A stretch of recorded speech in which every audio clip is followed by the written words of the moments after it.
These are the same people who spent 5 years finding every single possible or inconceivable reason to downplay, minimize, or lie about the actual project of Trump and Trumpism. You live here, you watch the news, I bet you remember it like I do. The talk of not taking him literally or not overreacting to his entertaining propensity for exaggeration. That was crap. It was wrong. It was then and is now dangerous. So if there's going to be any accounting here, we do have some receipts for you on who fought Trumpism and who used those tactics I mentioned to advance it.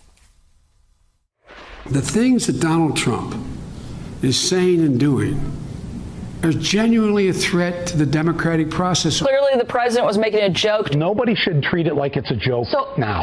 I doubt if the China comment was serious, to tell you the truth. I think it's important for us to take seriously the statements he's made in the past. When you win in a landslide and they steal it and it's rigged, it's not acceptable. A few legal inquiries from the president do not exactly spell the end of the republic.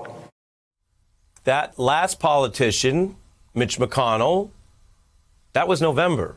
He was with Trump to the very end, as you know. But on Wednesday, as Trumpism sparked a literal threat to the physical safety of Senator McConnell and his colleagues, well, then Senator McConnell found there was indeed an effort to, as he disavowed just there, to end the republic. McConnell denouncing the riots as a, quote, insurrection. An insurrection is an illegal effort to end the republic. I'm showing you all this because it matters. Right now, we have a special guest that is exactly the person we think you need to hear from about this now. A writer on the right side of this history. The New York Times' Michelle Goldberg insisted from the start we should take Trump seriously.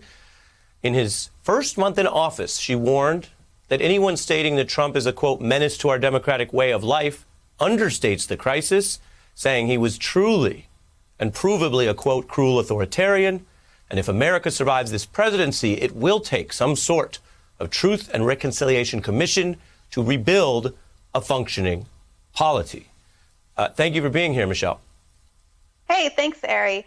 I mean, that's very kind of you to say, but I don't think it took any special, insight or any special perspicacity to understand what Trump was. I would, point out that most Senate Republicans understood precisely who Trump was before he won.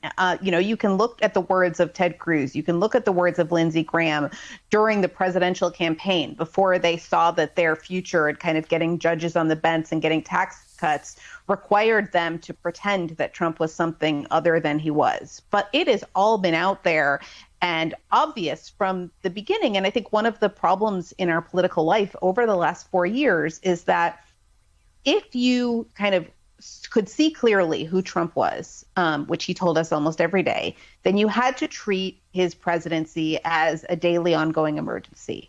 And people didn't want to treat his presidency as a daily ongoing emergency.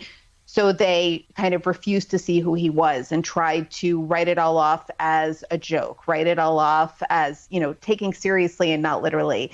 And not to make any comparisons between Trump and Hitler, except to say that it is very common in history for people looking at the rise of authoritarians, Hitler, Mussolini, all of these kind of characters from our dark and bloody history, to look at these people and say that they are too ridiculous to be serious threats, that they don't really mean the things that they say, or if they do, they're not capable of carrying them out. Hey, I'm Ari Melber from MSNBC. You can see more of our videos right here, or better yet, subscribe to our YouTube channel below.